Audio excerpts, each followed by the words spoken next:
we're going to jump into my initial topic as we're also doing this interview, which is kind of like the initial portion I wanted to kind of prick your brain on. It's just Black women's image in America and globally.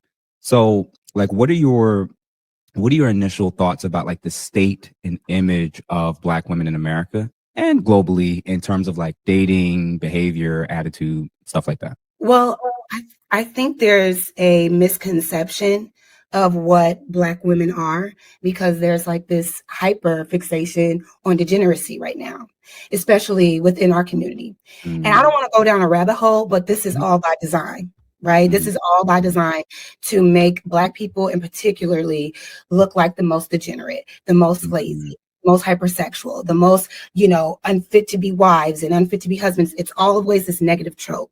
It is definitely socially constructed that way, and it's by design. So I think right now the image is mostly negative because that's what's being pumped out on social media. Oh my goodness.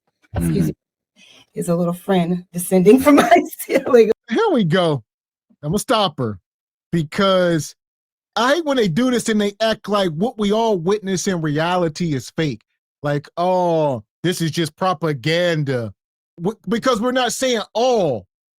This is part of the all police where she's like, not all of us. No, but we are talking about the majority. All right. These women on the internet that we document every day up here acting ratchet on TikTok. It's a cultural thing that we need to fix. Quit acting like it don't exist. Thank you. Anytime these sisters say, oh, you nullify the conversation, there's nowhere to go. Not all of us. Okay, you win. Conversation over. And yes, the melanated sisters' degeneracy is making us all look bad. That's why we calling it out. What the heck? Why do they have so what? We have a problem. Yes, everybody can say yes. They say, yeah, we got a problem. Just don't talk about it. We've been doing that for too long. That's why we are here now. This is wicked. What you got, Ebony? I think one of the biggest problems is everything is showcased now, because you got the TikToks and you got the YouTubes and everybody's posting everything online, and so everyone's seeing everything. So there's always been degeneracy. It's just filmed now, so everybody can see it. So it's all on display. And we do need to clean a lot of stuff up, and it's not just in the Black community, it's women in general, so I just think that a lot of things is filmed now. It was a little spider, but anyway, yeah, and I think there's just this hyperfixation on that, and people are just running with it, right? And it's been consumed so much that no one else is open to the perspective that actually all Black women aren't behaving like this. All Black women are not like this. Are you in an environment? We can't even keep doing this. If she gonna keep saying all, I'm getting triggered. Quit saying all. That all Black women, all Black. Who you being so disingenuous? I don't even know. There's no conversation to be had. Not all of us. What about majority? That's how you got it. What about the majority? No. What about half of y'all? No. Give me a number what you think. See, and that's when you start getting down to it. And what number, what percentage of melanated sisters you think, portray this degeneracy? And again, what's she going to say? Yeah, no, 5%. You's a liar and the truth ain't in you. All Black women aren't behaving like this. All Black women are not like this. Are you in environments that are fostering positive relationships with Black women, or are you hyperfixated on all the negative and then putting that blanket statement or that blanket image over everyone? And I think that's what the problem is right now. There are plenty of women that are not engaging in degeneracy. And my question is, do you know those women? Are you engaging with those women? Do you even care to get to know these women outside of romantically? And I think that's another thing too. Black women are objectified first before anything. We are looked at as body parts, and what we can do for somebody first. That's all women, majority. So stop. So I say stop trying to with the special snowflake. The majority of women are sexualized. It don't matter. You think Brad and Chad and them like, no, I don't look at our women sexually. No, every group, male nature. It's not Black male nature. Men are men. That part. Love my wife. Shout out to my lovely wife. First thing I saw her was that booty across the street at the library, and I went over there to see what it was talking about. And I and I looked up. Stop! Ain't no dude like, man, she got a beautiful mind. No, we need to see someone on the outside that's gonna get our lower nature intrigued at first. Then we want to see what your mind about. But first, shoot, man, you know what I mean? Is you easy on the eyes or no? And nobody over sexualizes herself more than the women of TikTok and IG and social media. I mean, come on. I mean, it'd be a whole twerking fest sessions all the time. But don't sexualize them, though, Anna. My question to you, I'll ask you, Anna, do black women in particular sexualize themselves the most outside of corn? All right. Because granted, all right, Becky and all them, they do their thing, but on the internet, soft internet, TikTok and stuff. I definitely think they do, even when it comes to just wearing clothes, going outside. I mean, with the shorts, I mean, with the little tennis skirts, with the cheeks hanging out, with the really poom shorts on, with the one, and it doesn't even go with their body type. You got crop tops.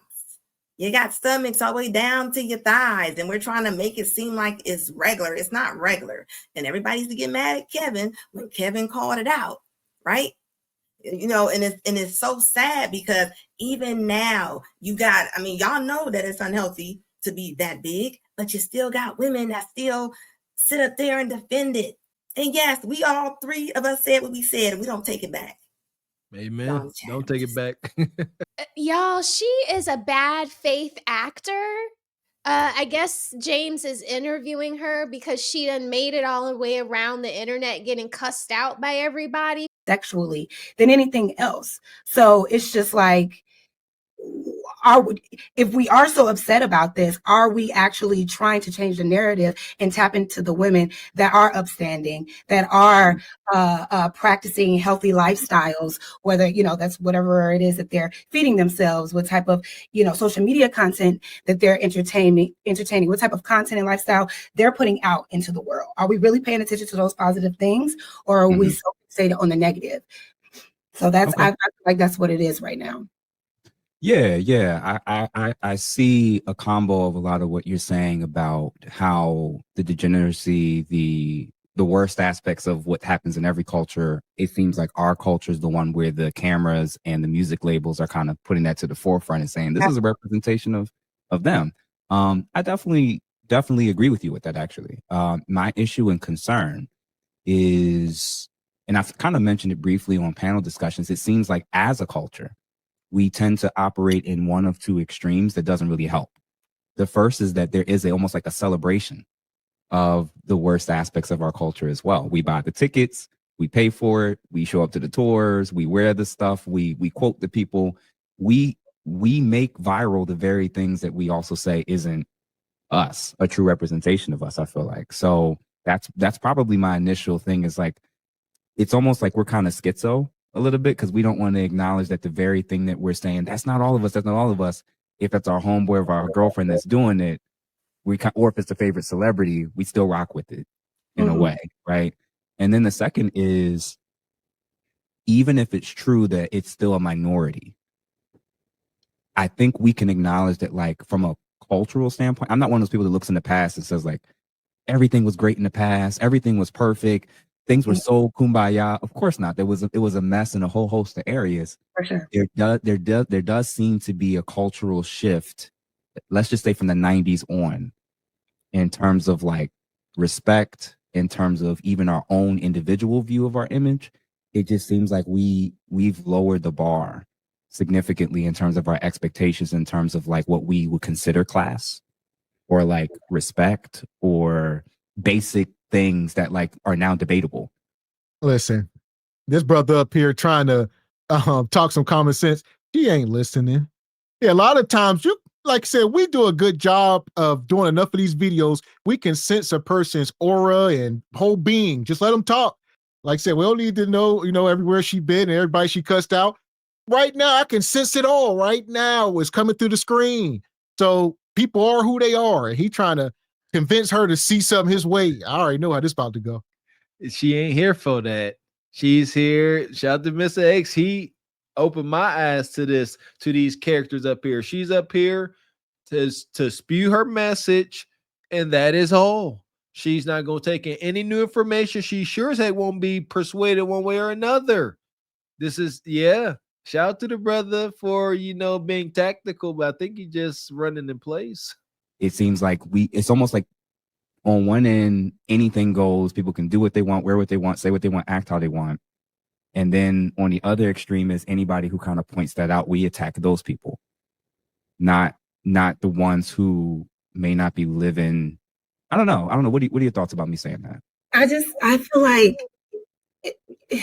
I don't know that to be true, that we as Black people are constantly upholding degeneracy. Again, I think it's media propaganda. That's all you see. Because in my life, I'm amongst Black people that are learning how to golf on golf courses. I am at galas. I am at prestigious. Oh, here's another thing we all got to stop doing. It's too many men and women, grown-ass men and women out here doing this, taking stuff from y'all anecdotal life and act like y'all don't see what's going on in the country. Nah, where I'm from, it's good. We cleaning it up. Yeah, crime down. Stop. This stuff is all over the damn internet. It's not propaganda. We are all over the country. The people on these panels, these videos, it's not like it's concentrated to one area and this is where it's happening and it's only happening here. No. This is selfishness, if you ask me. We talked about this. Folks like her, like Jazz, don't care until it's literally in their backyard. Then they care. She won't care until she go out to eat with her family and her friends playing golf, and boom, Quisha and Nug in there acting a fool, trying to get free food. Then she'll start to have her eyes open. Yeah, selfishness. That's all this is. They don't care because it don't affect them, but I get it. I was going to say, I definitely think that we need to bring back shame and put this, kind of stuff on the forefront, because it is a problem. I mean, even the video that we watched yesterday with the girl twerking in the wheelchair, talking about her paralyzed, about her paralyzed WAP. Like, that's just taking it too far. Like, we're too far gone. We need to get back to the home front, get back to reality, and things need to change if we want to have a future and have outcomes for our kids and grandkids and so on. Events. I am at upscale lounges interacting with career women and career men who are, doing positive things within our community and making it progress. And of course, that's not being highlighted enough. Unfortunately, the degeneracy is what sells the most in our community. So it may seem like we're hyping it up, but when you detach from media and you detach from propaganda and really get into community, it's not like that. And that's why I want to start this channel that in pursuit of what I'm trying to do, because, okay, the good things are happening. Y'all don't know anyone that's doing it, or you're not seeing it. I'm in the field and I'm seeing the progress happening, and I'm seeing the class, I'm seeing the Black love, I'm seeing the respect amongst Black people. But being anti-Black, being degenerate, it's all clickbait and it's profitable. So I can't really, we do have a part to play in what we choose to consume, but just like anything, there's duality here. I can go all day and listen to Rhapsody, and a lot of people don't even know who she is, right? And that's one because of the dopest female MCs ever, but that's one of the dopest female MCs ever, very conscious, very positive, dope. But you're not going to see her music being pumped out into the masses. Why?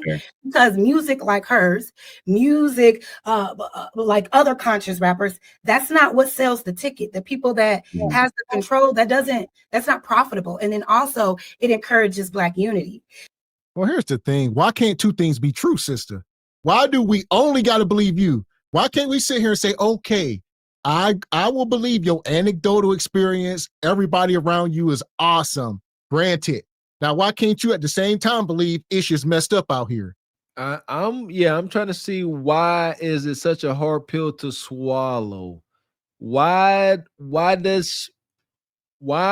anybody have a problem or gripe with anybody pointing to a problem that needs resolved. You are doing it too much. Y'all keep pointing too much. There's other good things. You don't have to, if it ain't broke, don't fix it. So the good stuff that's going on, there's no need to really observe and analyze it because it's nothing to fix. That's awesome. Let it be. We say up here, I often say, folks need to absorb, positive content as well. Don't just be doom scrolling, send all this negativity. Yeah, balance it out. But at the very same time, we have something to fix. Stop hiding from that. So we're going to always, when we are reliant to be entertained by mass media and we are not in control of that image, it's always going to be lower and less than. But like I said, there is duality that can happen. I'm a girl that will listen to Rhapsody and turn on Glorilla right after that, and then turn on, and turn on a little Cardi B, and then next thing I'm praising the Lord and I'm listening to praise and worship. But how I'm able, first of all, I'm able to understand. Man. You're a liar. That's a lie. The woman you feel in you is the devil. Why? The devil is the spirit of a lie. Yes. Huh? You're a liar. This is the problem with the culture, is we get women like her. She wants to act like she's the standard, the golden standard for Black women. Granted. And then in the next breath, you talk about how you twerking on tables, listening to Glorilla, and then you wake up in the morning and go to church and you sanctify it. This is why the community is FUBAR. I don't agree with it. This cotton-filled, convenient, fair weather, lukewarm Christianity. Swear to goodness, that's why I scoff at it. This is sick. That can't be a thing. I acknowledge how we should all acknowledge how music moves us, how it amplifies our mood. I remember being a youngster, wanting to get into trouble, feeling violent. I'm about to put on some DMX and some 3 6 Mafia. But today, I ain't about to sit and listen to that because I ain't trying to be violent. Listen to some smooth jazz. I'm going to throw on some Jay Tillman and chill. Listen to some cool lo-fi music.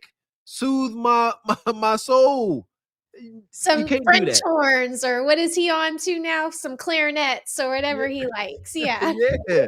Some jazzy smooth. And the thing is, if listen to whoever you want, right? You listen to go. Don't sit here. The hypocrisy is what it is.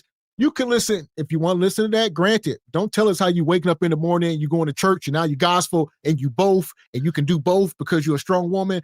We ain't doing that. Can't do both. I'm saying it's impossible. Who are you? I'm Big Glow and Kirk Franklin. How those two people live inside you? See what I'm saying? How can you be sitting up here? Oh hell, not so fast. They got a song together, Glow and Kirk Franklin. God dang it! You gotta stop. They won a BT award or whatever for it. They said, "Hold my gospel." Glorilla won a gospel award for that song. I never heard it, but I heard about it. Yeah. And go ahead, Ebony. Okay. Ahead. I was just gonna say, I think a lot of it has to do with the need for attention and the need to try to stun on everybody and going to chase a bag, because that's all these women are doing on all these videos. It's trying to get to a bag and trying to stunt on the next person or their friends or enemies or whatever, and then just needing attention because they're not getting attention from men. It's only like sexual attention. So I think that has a lot to do with it. So if we stop that need for all that immediate gratification and think long term, I think we'll be in a better off position. This is just entertainment, right? A lot of times these degenerate rappers that people speak of, they're entertaining you. 9 times out of 10, they're not actually living that life. Do you know what I'm saying? Maybe some, but it's just I feel like you have to understand duality. Give a little. Well, no, you got to understand reality. It does not matter if they are living that life. The majority of their consumers in our community, we don't know the damn difference. We don't understand that it's a blurred line. Like, oh, this is just entertainment. They are just talking and rapping over a beat. Nah, we gonna go grab the Draco and shoot up the block. We're gonna go stand on the corner and sell the dope. We're gonna take this stuff literally. That's why it's so detrimental. We just need to stop, do away with it. So that's what she's trying to use duality in the context of you can be Big Glow and Shirley Caesar. I can't use it's Kurt Franklin. No, you got to understand the duality of this. No, we don't. You just making stuff up now. Shout out to Shirley Caesar. Yeah, because ain't no rapper ever got up here. NBA YoungBoy, these guys ain't up here saying, "Oh, this is entertainment purposes." No, they are selling these dreams, and people's buying it. So stop saying, "Nah, that's just fake." Just stop. You couldn't have told me Future wasn't on perp and lean and pills until one day you said, "I don't do none of that stuff. I just rap about it." That's egregious. Yeah, you got to think. You got Glorilla and Sexy Red twerking in front of headlights. And what do you see all over social media? Regular women, regular girls out here twerking in front of the headlights. Like, I can acknowledge that my friends that are much like Ebony and Anna do not do that. I can acknowledge that we don't do that. But I can also acknowledge that when I go to Walmart, or when I'm at the gas station, or when I go, to the farmer's market or the airport, we're seeing things that are out of pocket, from the tennis skirts to the behavior, to the children of the ratchet bonquishas. Like, you see it. So I just don't believe everything that she says is genuine. Yeah, you might have friends learning how to play golf, but what did you see on your way to the grocery store today? What did you see at Walmart last weekend? Did you see anything ratchet? Did you see anything of what the guys are saying from weekend to weekend, that people are in their pajamas looking like the statue in New York, out with their bonnets? Like, can't you just acknowledge that it's there? That's, I think, what everybody has been, saying. Like, you just acknowledge that there is some buffoonery out there. And I would say, is it safe to say that it's beyond entertainment in 2025? We can sit here and lie to ourselves, but Sexy Red is living it. She's walking it like she's talking it. She's twerking all over the streets. She having bastard kids. NBA YoungBoy, these guys, Young Thug, they going to jail, RICO charges. People are walking it like they talk it. These drill rappers in Chicago, this ain't entertainment. This is death and destruction. That part. Don't forget about Suchi with the good Kudakata. Don't forget about her run. She had one of the most egregious runs ever, man. Just disgusting. That was a champion for a while too. Shame to celebrate, but because it's dancing and it's whatever type of dancing they were doing, they had to twerk. We're spending too much time tearing each other down instead of lifting one another up. People on these podcasts, I find, have pedestalized themselves as the all-knowing, all-seeing, all-perfect. Everything I do is good. Everything you do is bad. And that furthers contributes to the divide. And I think once we start giving each other more grace and start really understanding each other and stop trying to criticize more than we support, then we can start to see the positive aspects of us in music, of us in entertainment, et cetera, et cetera. I hope that answers the question. I'll be rambling. No, it did. It definitely did. No, for me, I agree with you in terms of, like, obviously there's different culprits of who's to blame. We got some blame individually, collectively, as a group, corporatists or corporations or capitalists who are also profiting off of the degeneracy and the negative image that's been projected around the world of us. I think all of those are legit. I do wonder what's the percentage that we as a community should take. Even the question about the whole component of, in terms of the negative stereotypes and negative image of Black women, specifically in the States, what's the percentage of blame or accountability that should be given specifically to Black women from your lens? I don't know if I have that number. I'm not sure what that percentage would be. When you say, okay, when we take responsibility for the image, what would that look like? How do you feel Black women as a whole are contributing to that image? And what do you think we should do? Because I really don't know that answer. Okay. Yeah. If I had to guess first with my own percentage to that, I probably would say, and it's going to be a spectrum. So just to be careful, And because I that's think what I was thinking, because I'm like, yeah, there's a spectrum of what this percentage is going to be to me, and it's actually in relation to your initial question about there are women who aren't really going out of their way to perpetuate these stereotypes. They are loving, loyal, faithful, good. They're not really super consumed by like always what's on social media and following trends that's maybe even negative for themselves or their household or their family. absolutely. I think that that's still like actually the norm, like you said, in terms of experientially when I interact with most women. I'm going to give them probably like 20%.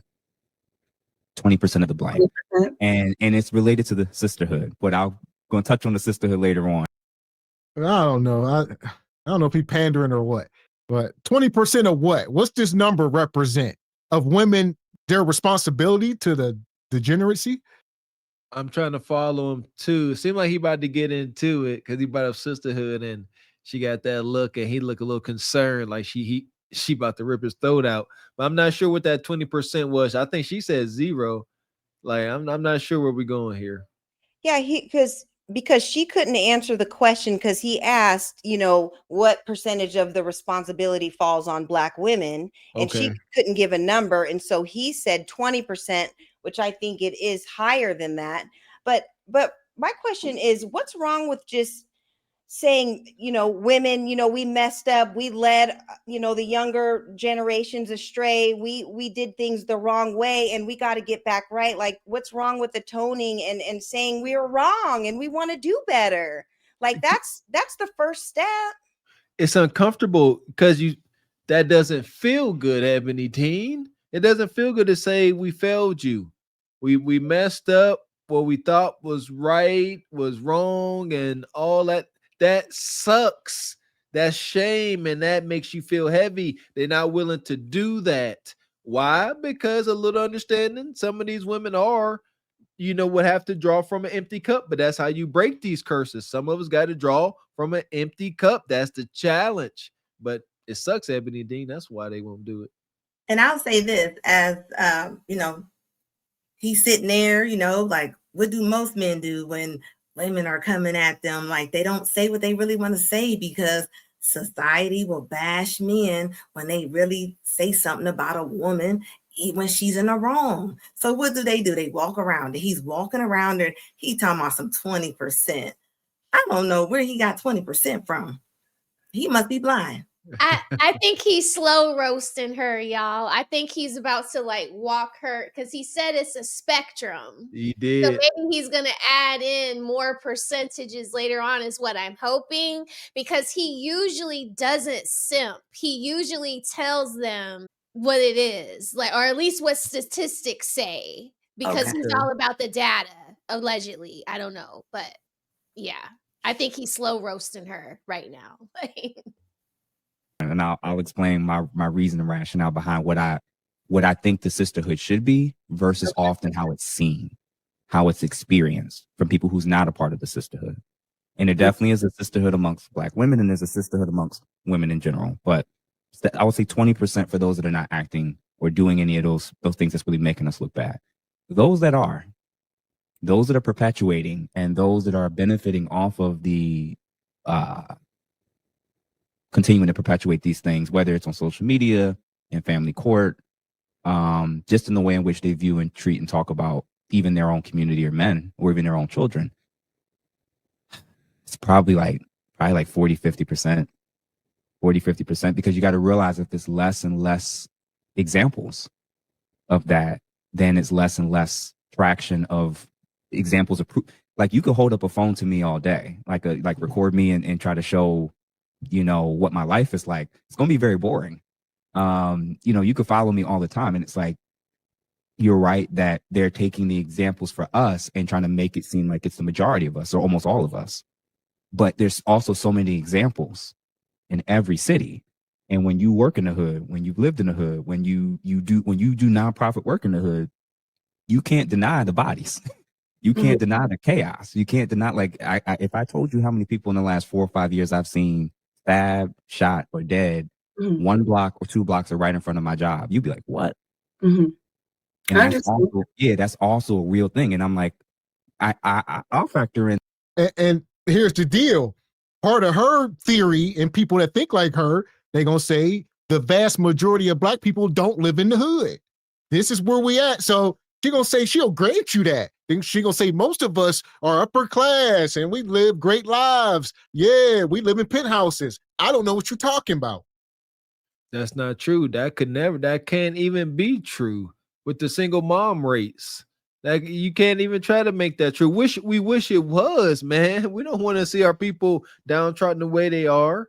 It's just not true. And my take on it is just assume that it is and do better regardless. That's all. Just assume that it is. But we ain't no men don't talk. Men like that, brother, men like me and Mr. X, we don't talk just to talk. I don't like even hearing my own damn voice. So we say we talk because we want to get a message out. And I would say this because we've been down this rabbit hole before about hood, and a lot of people were up here on the panel before in the chat, they were thinking the hood is strictly project buildings where there's pissy hallway. No, the hood is the community. You can live in the house. You can own a house and live in the hood.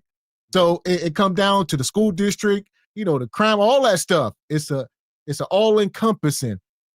That part. Amen. When I go to Lenox Mall, I'm around all kinds of people, right? The Buckhead Betties are there, but also the Nug Nugs are there too. Like, if I can acknowledge that, why can't she acknowledge that? That is just so crazy to me. When you're at the golf club, you don't see no Nug Nugs there. They're not taking out the trash. They not bringing you your biscuits at your breakfast. Like, you don't see none of them. Like, you didn't see no beat up cars in the parking lot at the mall. You didn't see nothing crazy nowhere. It's like, come on, man. I mean, I have a white parent and I've seen some ghetto ass shit. I mean, on their side, not even on our side over here. So it's like, if I seen it on both sides, why she ain't seen it on one? That's so disingenuous. Yeah, and Raquel, one place where she saw it is when she went to go get her poetic justice braids done in the hood. Okay, so she pulls up to the hood. She knows what it is. She's just fronting right now because you didn't get that in the suburbs. That's straight poetic justice right there. Yeah, I like that. Ebony, that was good. That was good. What then? It's over then. If you can't correct nobody, my goodness, that's coaching 101. You uncoachable. You ain't worthless. Hit the bench. You out the game. I can't correct you. Y'all are insane. Don't tell us what we doing wrong. Fine. Enjoy.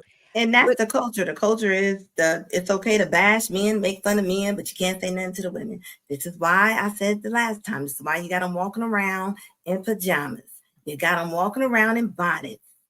I mean, it's in dirty Crocs. I mean, they don't care. They come out the house, look like they just crawled up out of the sewer. They don't care. Shame is good because back in the day, your grandmas and your aunties and your neighbors, they checked on you. They asked you what you was doing, what you got on, why your hair not done, what are you looking like? Right. Now, it's like, women don't even stand up with good posture no more. It's actually really sad. Yeah, and it just seems like the only person that can tell Bonquisha and the rest of them anything is Big Daddy Government, and he has rules and set-asides and stuff that you have to abide by, or their boss, because they don't listen to any men, they don't listen to their parents, they don't listen to, they don't listen to anybody. So it seems like those are the only two people that can tell Bonquisha anything. Otherwise, everyone else, you're all attacking. It's all shame and everything, but they'll listen to those two. They'll listen to their job and listen to the corporations. This is why it's so critical. Here we go. I've been looking for this phrase. Farrakhan said it best. A nation can rise no higher than the moral position of its women. End of all this discussion. Like, because you are raising the babies, we out working. There's these dots connect. That's why we won't stop. Is hit critical mass. We cannot raise any higher until our women get a moral compass. Otherwise, this conversation doesn't stop. And like you said, it has to happen in mass because they are raising the children. It ain't like we can get 5 or 10% of women to raise all the children. It don't work like that. It can't. Y'all gonna wear the good women thin. Well, I would say, yeah, that was the end of this for now. That was the end of this little segment. So I guess he had her on for a live stream and he's putting out videos and whatnot, but that was the gist of it, I guess. I don't know. And I see, shout out to Project Leroy and the more hardcore folks. I get it. Like, but in order to like have the conversation and maybe have a chance at trying to persuade these sisters to think with their common sense, you got a slow cookie. You can't come in like G Honda, like you a harlot, because now the conversation can't go nowhere. You gotta try, I guess. Try to be tactical. Yeah, this is rough. Yeah, he was borderline pandering though. So shout out to the brother Dr. L. When we cover him and he was disagreeing and they were at odds the whole time, respectfully. Like you said, he's starting to pander and stroke her ego, try to make her feel good. Nah. It don't work. Yeah, can't stroke the ego of a hyena. She gonna make you regret that. Yeah, she definitely gonna make you regret that. And here we go. As far as these two, to the pit. For now. Madness. Fuck is you talking about? This is Sparta! You got to know when to hold 'em, know when to fold 'em, know when to walk away, know when to hide. You gotta count your blessings. You're sitting at the table. You hear me? Ooh, child, things will get brighter.